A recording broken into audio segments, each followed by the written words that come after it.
Nah, kisahnya gimana? Coba ceritain sama Om Bagus. Jadi begini Om, saya sering ketemu dia, saya sudah jelaskan tentang apa yang harus dia perbaiki, tentang apa itu sadar. Dia nggak sadar-sadar Om. Tapi orangnya sudah mau ke sini? Sudah, tadi saya sudah ajak beliau ke sini. Insya Allah hadir ya, kira-kira 1 menit lagi Om. Nah ini, oke. Oh iya, Insya Allah. Alhamdulillah.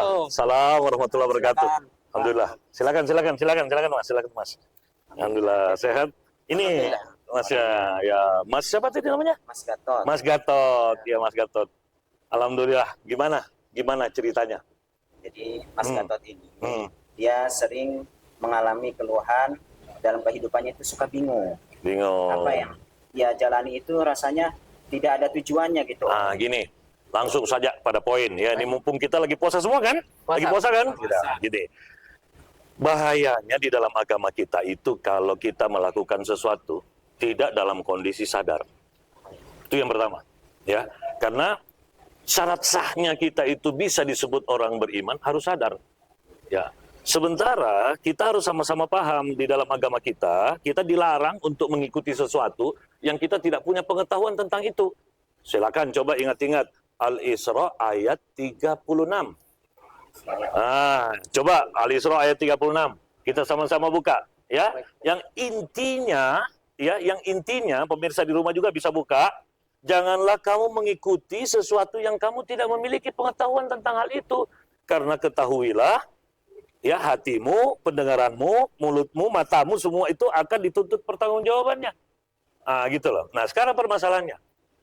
Kalau kita ini tidak punya pengetahuan tentang sadar, mana mungkin kita bisa sadar? Sehingga Om Bagus kasih oleh-oleh nih. Hafalin ya. Kita tidak bisa apa kalau kita tidak tahu apa itu apa. Coba, kita tidak bisa apa kalau kita tidak tahu apa itu apa. Nah, sekarang kita masukkan. Sekarang Mas Gatot mau sadar kan? Mau. Nah, kita tidak bisa sadar kalau kita tidak tahu apa itu sadar. Nah, pemirsa di rumah dan juga Mas Gatot dan yang lainnya, mari kita sama-sama hafalkan dan kita terapkan sadar di bulan suci Ramadan biar kita bisa mengejar yang namanya la'allakum tattaqun. Nggak bisa kita merasakan itu kalau kita tidak tahu apa itu sadar. Jadi sadar adalah sama-sama tangannya gini. Sadar adalah kewaspadaan tingkat tinggi atau waro. Tahu nggak waro apa? Waro itu sifatnya para ulama, yaitu sifat kehati-hatian yang tinggi. Jadi kita ulangi lagi ya. Sadar adalah kewaspadaan tingkat tinggi atau waro oleh seorang manusia terhadap nah, perhatikan lingkungannya, keadaannya, situasinya, kondisinya, terutama tentang dirinya. Apa yang harus diketahui tentang dirinya? Pertama, tujuan hidupnya, tugas hidupnya, fungsi hidupnya, tanggung jawab hidupnya, dan dia tahu apa yang harus dilakukan. Dan dia tahu harus Kenapa dia bisa begitu? Karena dia memiliki satu ilmu pengetahuan, terutama Al-Quran dan hadis. Terus pengetahuan yang ada di alam semesta. Iya toh? Jadi pengetahuan itu tugasnya siapa? Tugasnya telinga. Kata Allah dalam Al-Quran harus banyak mendengar. Yang berikut wawasan. Tugasnya siapa? Tugasnya mata. Iya kan? Tugasnya mata. Yang terakhir, dia punya pengalaman. Karena dia kerjakan semua, dia punya pengalaman. Dari dua hal itu, nah tangannya gini, dari dua hal itu, akhirnya kegiatan kehidupannya selalu terorientasi kepada tiga hal. Yang pertama, kepatuhan kepada Allah dalam bentuk iman dan takwa. Yang kedua, prestasi dalam bentuk amal soleh. Yang ketiga, maslahat dalam bentuk manfaat. Jadi kalau kita tidak paham sadar, mana mungkin kita bisa sadar? Betul. Ya, jadi pemirsa, sekali lagi, terakhir ya, kita ulangi sama-sama.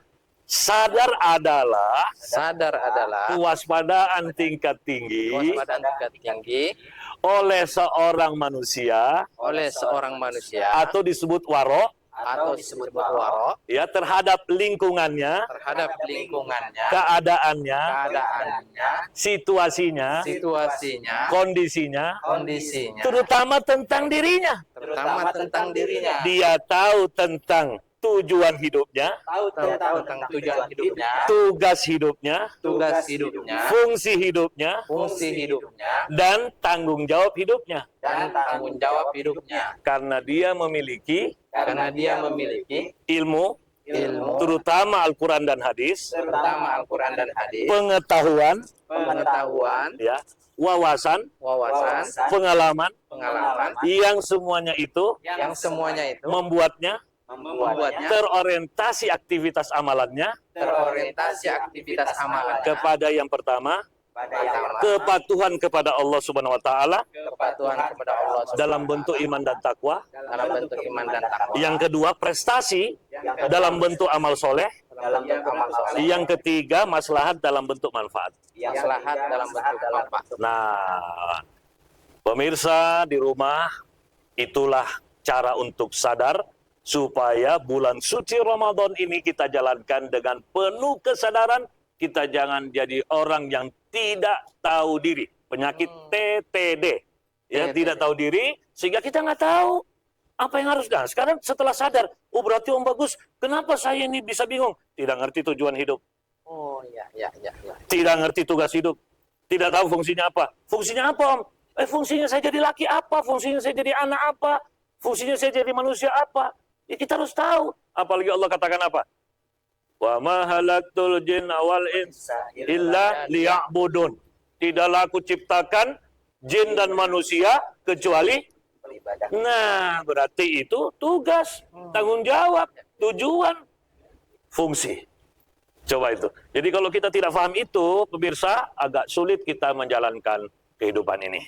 Nah, itulah untuk kita semua, semoga pengingat bagi kita, sehingga kita bisa mencapai apa yang disebut dengan la'allakum tattaqun. Dan tayangan ini atas dukungan daripada Air Albil yang dapat Anda gunakan untuk pelepas dahaga di saat berbuka puasa, juga dari Basnas, Basis Jakarta Selatan, juga dari Kafi BBC Motivator School. Selamat dan semoga tayangan ini bermanfaat untuk Anda.